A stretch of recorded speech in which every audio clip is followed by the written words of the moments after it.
All right, welcome back everybody to part 2 of Module 2. In the first part, you talked about adding setting events and understanding how that helps us understand the context in which behavior is happening and predict and understand changes in those behavioral patterns. In part 2, we're going to dive into a little bit more depth around some additional behavioral terms, and specifically thinking about what the procedures are that we use when we're teaching new behaviors. So we're going to talk about the terminology of shaping and changing, prompting, stimulus control, and we're going to set all of that within the phases of learning. So those are the things you should have a handle on by the time we're done with part 2. All right, so when we think about teaching, and in general, when we think about teaching new things, we're going to think about the idea that there are a couple of different categories of outcomes that we're usually trying to change. All right, so when we're trying to teach a student a new behavior, we're trying to teach something new, there are a number of categories that this instruction falls into. So first, sometimes what we're trying to teach is just a really simple behavior. It's a one-step process, something like getting into the classroom before the bell rings, arriving on time for class. A really simple behavior. Other times what we're trying to do is improve the performance of a behavior. So if a student already knows how to write, they can generate sentences, but we want to improve something like their paragraph organization. Or we want to, in the case of younger kids, they know how to form an A, but we want to help them write it more neatly. So we're trying to improve the performance of a particular behavior. Other times what we're trying to do is teach a more complex sequence of behaviors, something like problem solving that has lots of steps. When you're problem solving, you have to identify the problem, you have to brainstorm solutions, you're often working with others, so you have to express ideas and listen to their ideas and somehow come to a consensus. And so sometimes what we're trying to do is teach something much more complicated than a really simple behavior. And then finally, what we're sometimes trying to do is really just teach kids when to use a behavior that they already have. So we want to increase the likelihood that the kids use a behavior under the correct stimulus conditions. And so that's a fancy way of saying we want them to choose the right behavior in the right situation. So for example, the way a student might say hello or greet their peers is probably different than the way you want them to greet their future boss, for example, when they get their first job. And so helping them select the right behavior for that situation is something that we use antecedent procedures for to help them identify when to pull out a particular behavior. And so we'll talk about how we do each of these different things, teaching simple behaviors, improving the performance of behaviors, teaching complicated behaviors, and helping kids choose the correct behavior for the particular stimulus conditions. Those are the different types of things we're typically trying to do with teaching. So let's take a look at those one at a time. So first, if we're trying to teach a simple behavior, how do we do that? One way we do that is with a consequence strategy. So we're going to use a strategy called shaping.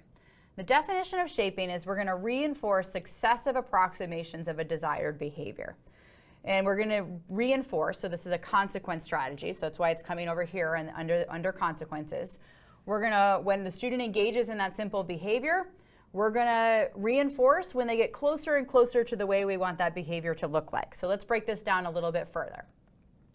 First, we need to understand what we want that final behavior to look like. So if we're trying to teach arriving on time for class, what exactly does that mean? Do they need to have their whole body across the threshold of the door? Do they need to be in their seat ready to learn? What does it actually mean? What does that terminal behavior, that final step look like that we want to get the student to?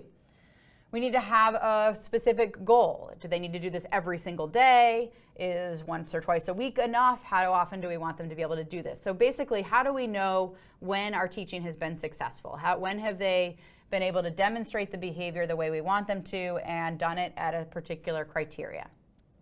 Then we need to take a look at where the student is right now. What is their initial behavior? What does their arrival to class look like now? Are they coming in 5 minutes late? Are they pretty close to being on time, but they're not quite ready to learn when they come in? So look at that initial behavior. Where is the kid right now? And then identify a couple of steps along the way between where they are now and where you want them to be that we can set as intermediate goals. And then the way this works is when they hit that intermediate goal, we provide reinforcement. So when the kid is over the threshold before the bell rings, we reinforce that. And then once they're good at that, we raise the bar a little bit. And now they have to be in their seat in order to access that same reinforcement. And then finally, we want them to be in their seat ready to learn in order to access that same reinforcement. So we kind of keep raising the bar on the student when we're using a shaping procedure. So shaping is a strategy that we can use to teach simple behaviors, things like arriving on time for class.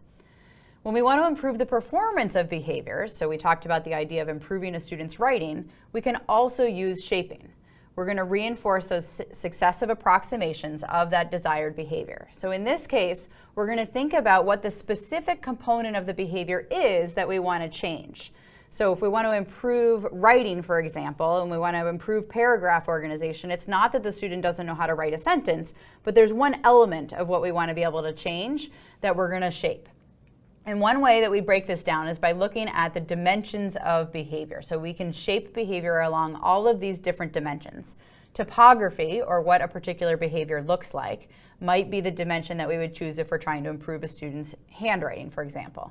Duration is the amount of time they engage in the behavior. Maybe we're trying to improve their stamina to be able to engage in a particular behavior. Latency is the time between when you give an instruction, that's your SD, when you give an instruction for the student to be able to do something, and their response. So you might want to cut down the time that it takes students to respond when you give an instruction. Maybe that's the component that you're going to shape. It might be the frequency or rate that they engage. You might want to just increase their words that they can write per minute as they're going through this paragraph generation piece. And then finally, sometimes what we were trying to shape is actually the force or the intensity of a particular behavior. In this case, it might be something like the volume of somebody's voice. It could be the use of a pencil and actually having the strength and stamina to be able to push hard enough and have the writing show up in a way that's legible on paper. So these are the different dimensions of behavior. And when we look at improving the performance of a behavior, we're going to think about selecting one of these dimensions and then applying that shaping technique to that particular dimension. So we're going to look at what is the specific thing we want to change and use the same exact shaping procedure that we talked about for simple behaviors applied to one specific dimension. So here's a couple of real-life examples that you could teach through shaping. You could teach a student to change the tone of voice that they were interacting with you in. So it may not be their words that are the problem, but it might be the tone with which they say them. You could use shaping to change that. Musical phrasing. New students that are just learning to play a new instrument may have the notes correct when it comes out of the instrument, but what they're missing is the fluency or the phrasing in which that actually makes it sound like a really good musical piece. So we can shape along those dimensions. We use shaping to teach infants to talk. When babies are really little and they make that first little noise, we repeat it. We reinforce that first little noise that they make when they're looking at you. And then by the time they get a little bit older, we repeat back to them and we respond and reinforce when they use one word and they point to what they want. And then later on, we reinforce when they use a whole sentence. And so it's really the way we learn to speak is through this shaping process. Advertisers know how to use shaping really well. When you walk into a store and you see one of these booths and they say, here, would you like to try a sample? And then it's on sale. And then you're more likely to come back and get that product later on because you've had those early on reinforcements that were just kind of handed to you easily, and they're trying to shape your behavior to actually go to the shelf and find that product. And you'll remember, oh yeah, it's on sale now. I'm going to go find it. Handwriting, we've already talked about how we might use shaping to improve a student's handwriting across time. Reading with expression, we often talk about improving students' fluency. Expression is one of those things that we can also focus on, so helping them add some voice to their reading and understanding. Eating with a spoon, another infant example. When a kid first picks up that spoon, we're happy when they get the food anywhere near their face. But over time, we use shaping, and we're no longer happy if they just get it near their face by the time they're 5 or 10 years old. We expect them to be able to get it in their mouths all the way. And so that's another example of where we use shaping on a regular basis. And then finally, learning to decode new words. Likely when you first learned to read, somebody was really excited when you said the word, when you were able to sound out cat, and you said those first sounds, and you said k, at, and you were able to put it together and make a word, and somebody was really positive and reinforcing with you. You probably no longer need somebody to follow you around and provide that level of reinforcement, because over time, that decoding behavior was shaped. And once you were able to reliably decode CBC words, that criteria changed, and you were able to gain reinforcement when you could do words with vowel pairs and things like that. And so the bar slowly raises over time when we get better at a particular behavior. So those are a couple of real life examples in which we use shaping. I want you to take a minute now and think about a situation when you have used or maybe would like to use shaping to either teach a new behavior or improve the performance of an existing behavior. Think of a student in one of your classrooms. Think about a classroom in which you observe. Think about one element of a behavior or a new simple behavior and think about how you might be able to use shaping to improve that behavior. Explain why shaping would be an appropriate choice for that skill and how you might use it in your discussion board post. And then read through your colleagues' responses and get some ideas for how they are thinking about using shaping.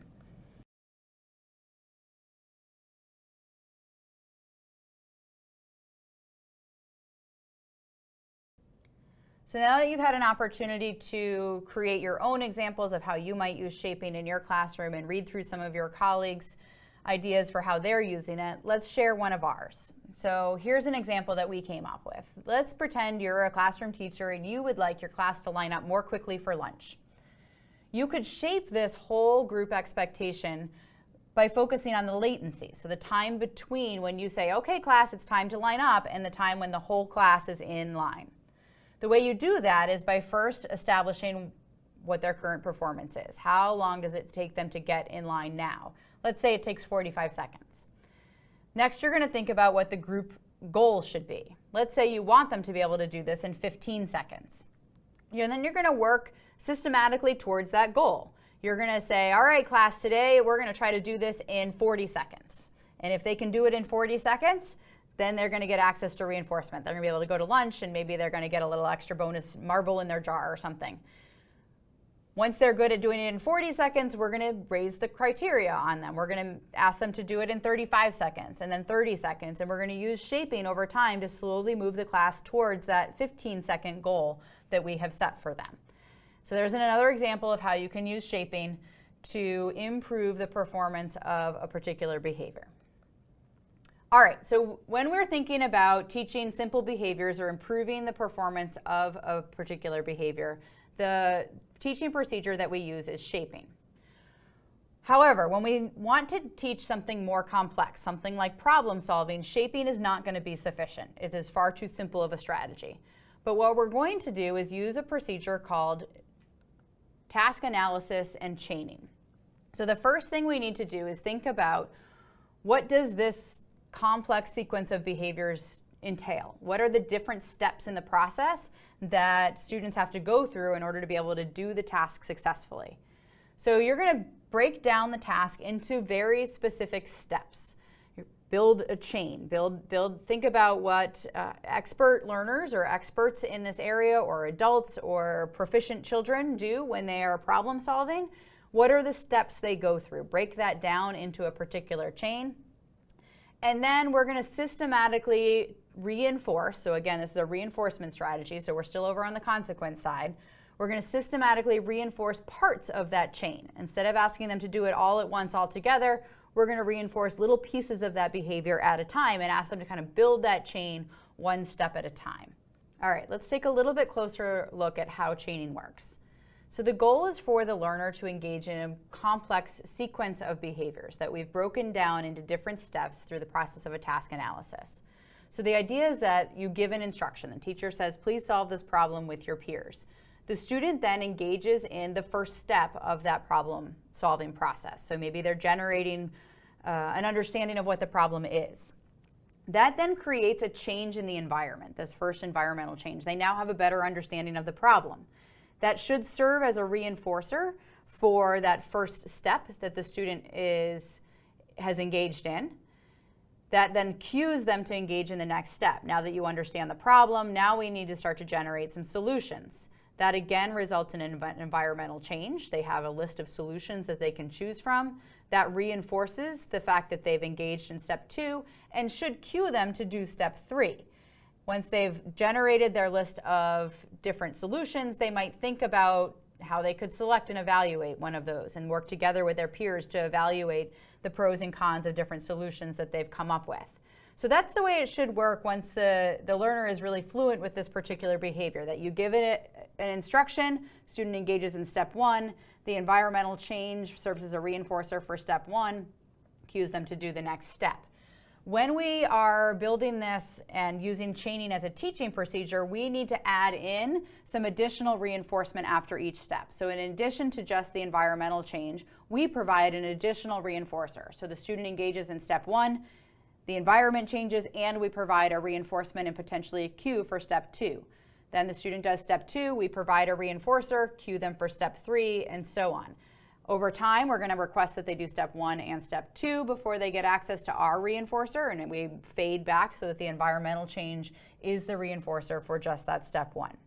So once we build this chain, the learner receives reinforcement for just completing the whole chain, for being able to do this. There are a variety of different ways we can approach this instructionally. You may have heard terms like forward chaining, backward chaining, total task presentation.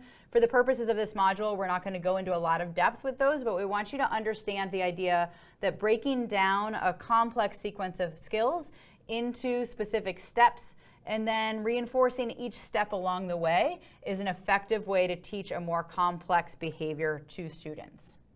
So here's a couple of real-life examples where you could use chaining to teach a more complicated sequence of events. So things like shoe tying, things like problem solving, like we've talked about. Cooking is a pretty complicated task, so we could break that down. A recipe becomes your task analysis, essentially.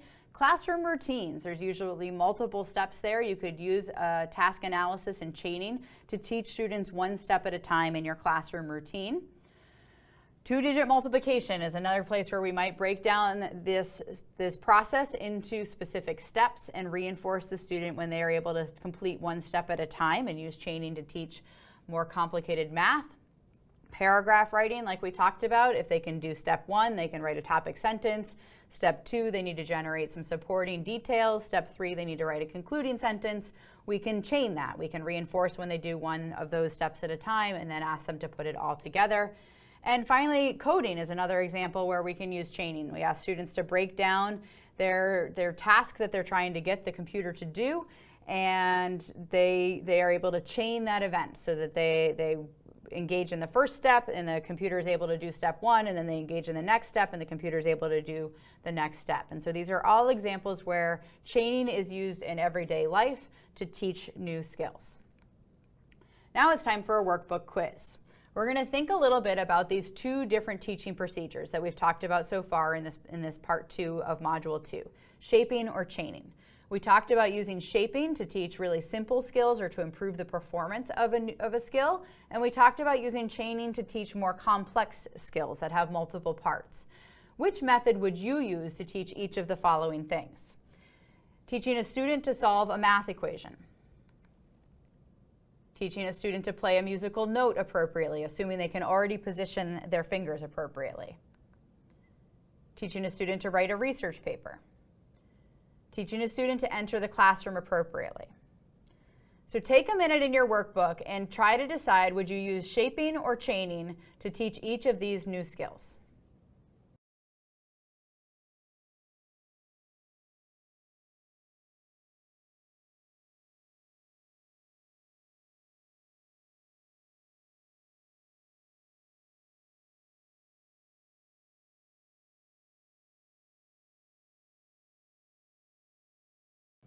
All right, let's take a look at the answers to this workbook quiz.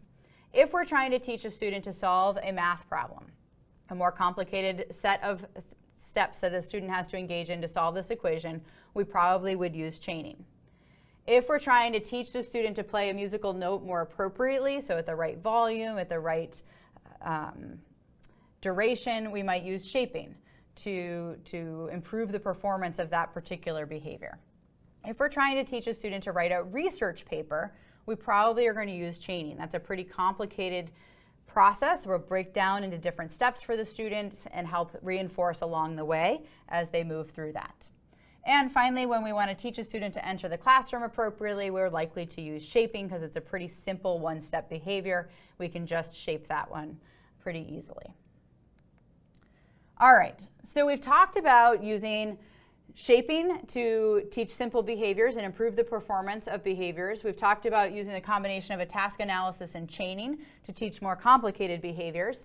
Next, we're going to talk about how we can use antecedent manipulations to teach kids when to use particular behaviors. So this example of when should they greet somebody by just saying hey, and when should they say hello in a more formal way, or those sorts of things. Under what conditions should they use a particular behavior? The procedure we use for this is called establishing stimulus control. And we'll take a look at what this looks like. So we talked back in Module 1 about the fact that there are 3 different kinds of antecedents. So this should be familiar to you, and you can take a look at that behavioral cheat sheet that's in your workbook if you don't remember these terms. But we talked about the discriminative stimulus is the one that signals to the learner that reinforcement is available. The S delta signals that there's no particular response associated with a particular behavior.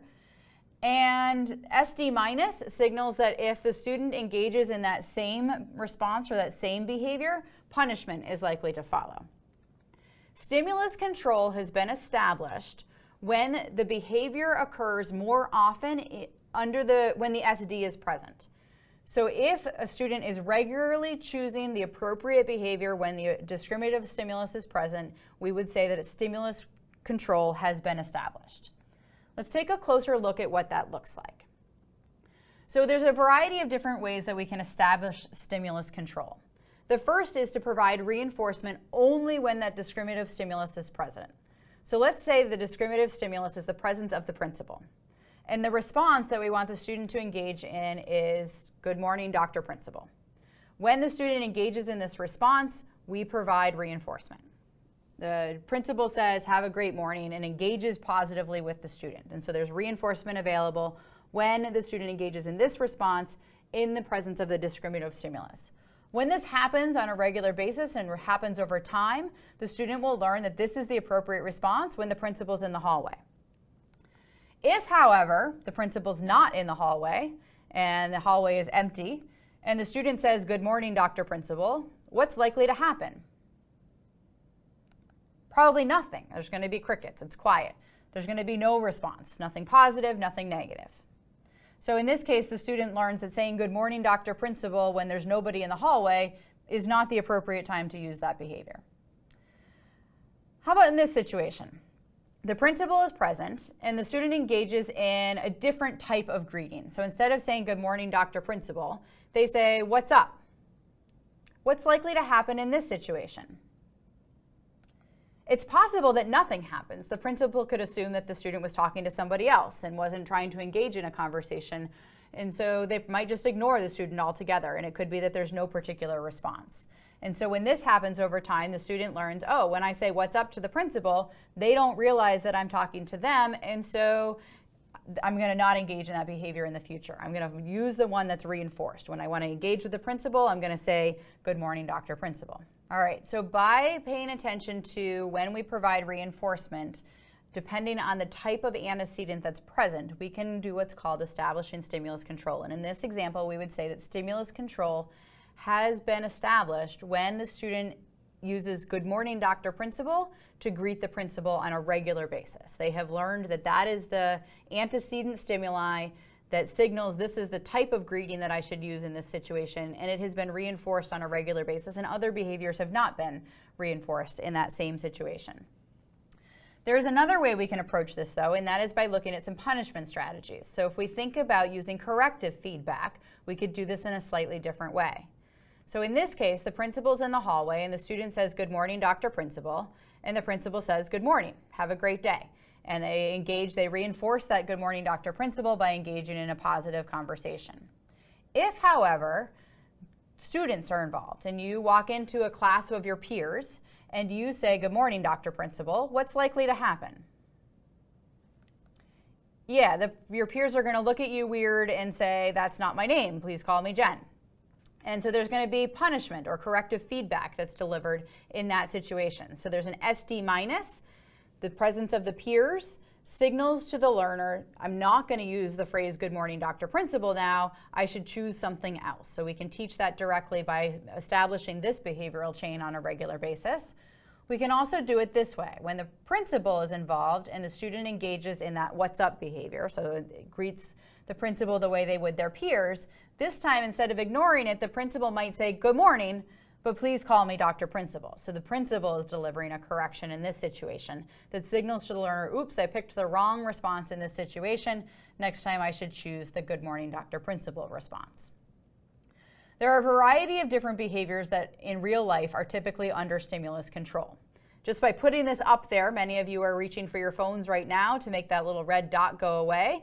When that red dot is present, we know that we are likely to be reinforced by clicking on that email button because there is a new email there for us to read. And so we are likely to click on that button when that red dot is present. So we are under the stimulus control of that little red dot. Same with answering the phone. We're not likely to pick up our phone and just say hello unless it's ringing. When the phone is ringing, we know that we're likely to be reinforced by picking up the phone and saying hello because there's likely to be somebody on the other end.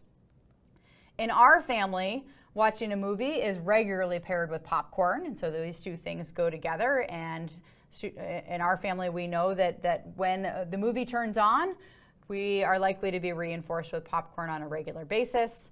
When we see the stop sign, we know that we need to stop the car. When we say 2 + 2, we immediately say 4. We're under stimulus control for these things very quickly and easily. It's almost an automatic response. And when we see dessert, we are more likely to engage in dessert eating behavior than if the dessert was not sitting out on the counter. And so those are all examples when we see one thing, when there is an antecedent stimuli in the environment, we are kind of pre-programmed or a stimulus control has been established to engage in a particular behavior. All right, so we've talked about all of these different procedures for teaching behaviors. When we're teaching a simple behavior or improving the performance of a behavior, we can use shaping. When it's a more complex behavior, we'll use task analysis and chaining. And if what we're trying to do is teach a student to use a behavior under a particular situation or under the presence of a particular antecedent, what we'll do is a procedure called establishing stimulus control. Now, this is a lot of vocabulary that's come at you, so feel free to take some time, practice it, listen to the video more than once, go through the workbook, and spend some time with it so it becomes familiar. We're going to add in one more procedure that we can use to make it more likely that a student is going to engage in a particular behavior, and it's called prompting. All right, so let's take a closer look at what prompting looks like. There's a variety of different ways that we can provide prompts. One is a verbal prompt. Remember to raise your hand if you want my attention. Remember to catch students being respectful with praise might be a prompt that you could provide to teachers before they go into their classrooms. We can provide visual prompts, signs placed around the building or in classrooms that remind students of what the expectations are. We can use gestural prompts where we just have a simple gesture like be quiet or sit down that reminds the student of the appropriate behavior. Again, not as a corrective, but as a reminder before they have an opportunity to engage in a particular behavior. Modeling is a type of prompting in which we actually show them what the whole procedure looks like before we ask them to do it. So I'm going to show you what this entire procedure looks like. I'm going to ask you to copy it. And we can also provide physical guidance for students, hand-over-hand support that helps them understand what the physical movements are involved in something that can provide an additional level of prompting to help students to be more likely to be successful when they're first learning a new skill. So those are all the different types of prompts that we can use. There's a couple of guidelines to think about when we use prompting. The first is that we want to use just the right amount of a prompt, not too much and not too little. And this is a tricky balance to find, particularly if you're new to teaching. But the idea is that we want to make prompting should not be the focus of the lesson. The prompt is an extra little thing we add to the environment that we hope to be able to fade out of the environment over time. And we want the student to be able to do the behavior in the natural environment without the extra prompt. And one of the ways we do that is by making sure that we don't provide physical guidance if, for example, a verbal prompt would have been sufficient. We want to use the smallest prompt that will have the effect that we need it to have on the student's behavior. We don't want to use too little if what they need is physical guidance and all we do is show them a picture of something. That's not likely to be effective. And so you need to find just the sweet spot of how powerful or how intensive of a prompt you're going to provide in a particular situation. Whenever you're using prompting, the goal is to fade it back as quickly as possible so that the natural environment becomes the stimulus or the signal to the student to engage in a particular behavior. Prompts are something extra we add when students are learning something new and need an additional support to choose or remember the correct behavior. And the way we can fade is by thinking about either starting with the most intensive prompt and fading back to a less intensive prompt. So if the student needs physical guidance at first, we might then back it off and just use modeling, then gestural, then visual, then verbal. There are also procedures that we can use to use the least amount of prompting necessary and then intensify it to figure out exactly what a student needs and then allow them to be successful at that level. We can also provide a delay so that if we give it an instruction, we wait to see whether a student needs a prompt before we add it to the environment. The big idea here, though, is that whenever we're using prompts, we want to make sure that we're fading them back as quickly as possible, still allowing the student to be successful. So let's take a minute and ask you to complete a discussion board prompt about prompting and stimulus control. So we're going to ask you to think about a time when you might want to establish stimulus control in your classroom or in a classroom in which you've observed, and think about how you would do that. What would be the procedures that you would go through to establish stimulus control, and how would prompting be part of that? When would you add prompts? When would you fade them? Think about how you might do this in your classroom or in a classroom in which you've observed, and then read through your colleagues' examples to get some additional ideas.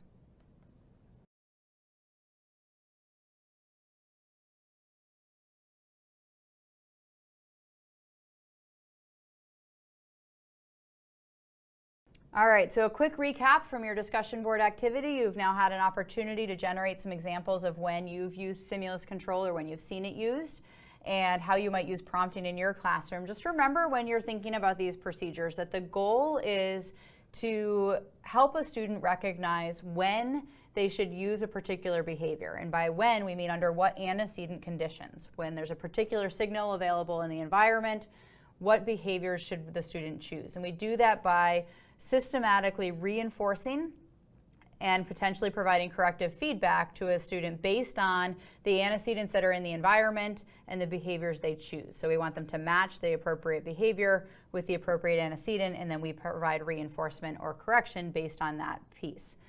The goal is to teach students to consistently choose the appropriate behavior under the particular situation. So to recap, these are all of the different procedures that we use to teach new behaviors or to teach behavior in general. When we're teaching simple behaviors or improving the performance of a behavior, we use shaping. To teach more complicated sequences of behavior, we use task analysis and chaining. To help a student understand when to choose a particular behavior, we use stimulus control, and we may use prompting to help the student recognize when to choose the appropriate behaviors in those situations. So now that we've talked about all of these different teaching procedures, we're going to step back a little bit and remind ourselves what the ultimate goal of all instruction is, and focus a little bit on the phases of learning. So we're going to throw a little bit more vocabulary at you, but hang in there, you can do this, and we're going to come back to all of these terms and all of these procedures and ideas as we go through how to apply the specific interventions in the rest of these modules. So whenever you learn something new, you go through a series of phases. The first of those is acquisition. Acquisition is really just increasing the accuracy, being able to do something correctly. You then, once you're able to do it correctly, move into a phase called fluency, which is really about being able to do it at what we'll call a functional level, or a level that allows you to keep up on a task in class or use it at a rate that typical learners use that skill at. Once you've been able to do something at a rate of fluency that's functional, you then move into a phase called maintenance. And this is when you're able to do the skill repeatedly over time without somebody having to reteach something. And then finally, this is our ultimate goal of really all learning, is that we want students to be able to generalize those new skills. And by generalize, we mean they can use it in a new environment, or they can adapt the response in some way. So there's two different types of generalization: stimulus generalization and response adaptation.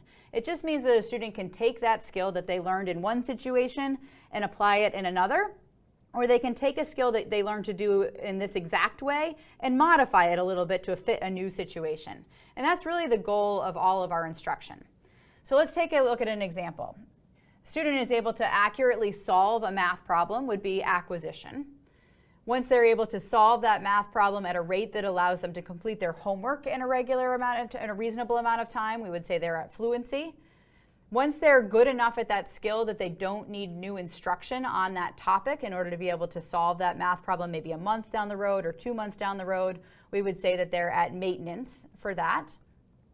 When we think about generalization, let's look at how these differ.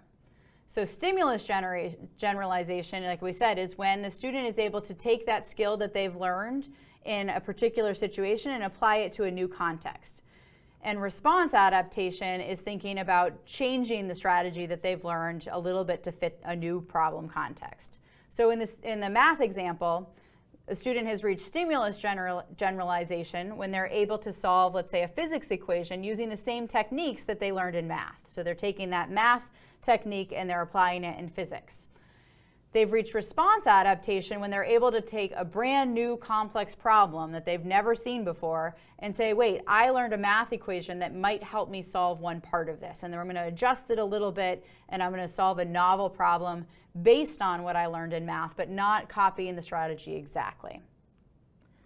So as we go through these different phases, we're trying to move students closer and closer to generalization, and we're going to use different teaching strategies depending on the phase of learning in which the student is in. So when a student is in the acquisition phase, we might consider using shaping or chaining or prompting to help them get to a place where they can use a skill accurately. When we're talking about helping a student get to fluency, we're generally talking about using shaping. By the time a student's at maintenance, we may need to use some prompting to remind them that they've learned this before and they have a skill, but for the most part, we don't need we probably are able to fade prompting pretty quickly here. And to help a student get to generalization, we're going to use both prompting and what we call general case programming, which is really just a fancy way of saying we're going to make sure that from the very beginning when we're teaching a new skill, we're giving students enough examples to understand the range of ways that they could apply a particular skill across different settings and across different situations. So general case programming is really just about selecting examples that help students recognize all of the different ways they can apply a particular skill. I want you to take a minute and do a quick stop and jot in your workbook. Think about each of the phases of learning and see if you can identify one of your own skills that you feel might be in that particular phase. What's something that you're still learning to do accurately, where you might be in acquisition? What's something that you're learning to do more fluently? What's something that you can do repeatedly across time without having to be retaught? And then what's something that you have been able to adapt or change depending on the situation in which you are in? So take a minute and complete activity 2.5.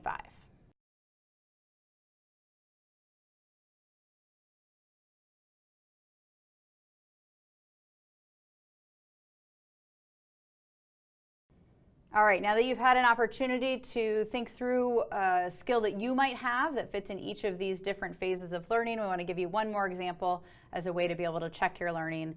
So let's take a look at the idea of learning a foreign language. If you're at a place where you are learning to pronounce new words and just generate a grammatically correct sentence, you would be at the acquisition phase. If you're at a place where you can carry on a conversation in a foreign language and listen and respond in a pretty functional way, we would say you're at the fluency phase. If you're at a place where you can use that foreign language across time without having to be engaged in new instruction or practice or study ahead of time, we would say you're at a maintenance phase. And then finally, we'd say you're at the generalization phase if you're able to take that foreign language to a different country and where the vocabulary is a little bit different or the grammatical structures are a little bit different, and you're still able to carry on a conversation and adapt your use of that language to that new setting. Then we would say you're at the generalization phase.